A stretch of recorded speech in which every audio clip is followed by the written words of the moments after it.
আব্দুর রহমান ইবনে আউফ আমাদের জন্য উপমা।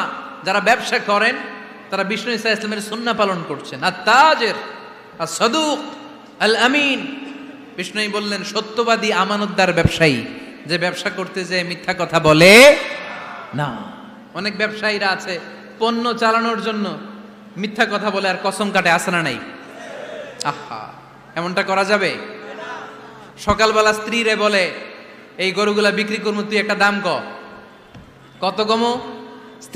স্ত্রীরে শিখাই দিচ্ছে এই গরুর দাম তুই 40,000। তো বউ বলে ঠিক আছে, দাম কইলাম 40,000।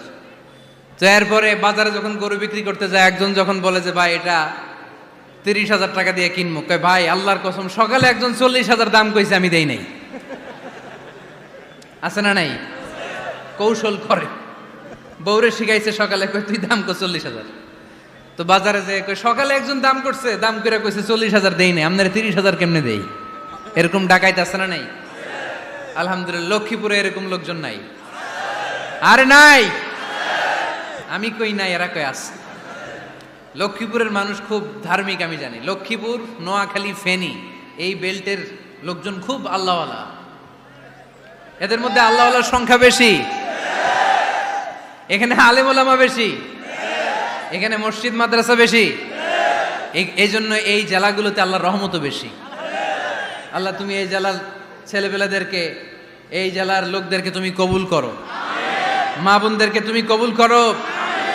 সম্মানিত ভাইয়েরা, এজন্য আজকের মাহফিল থেকে আমরা যেটা শিখলাম সেটা হচ্ছে পরিশ্রমে কোনো লজ্জা আছে? আমরা কাজ করে খাবো, ঠিক কিনা? Never under estimate any job. যুবক ভাইয়েরা, লক্ষ্মীপুরের যুবক ছেলেরা শুনতেছ? এরকম আওয়াজ করতে হবে, কান খাড়া করে শোনো। Never under estimate any job. কোন চাকরিকে ছোট করে দেখা যাবে whether it's small or big, you don't care. এটার কেয়ার করা যাবে না। ছোট্ট চাকরি পাইলেই ঢুকে যাবা, বড় অফার আসলে পরে ঢুকবা। এটা ছোট কাজ, এটা হোটেলের ওয়েটার, এটা ছোট্ট স্টাফ, এটা কেরানি না। কাজ কাজই, কাজের মধ্যে কোনো ছোট বড়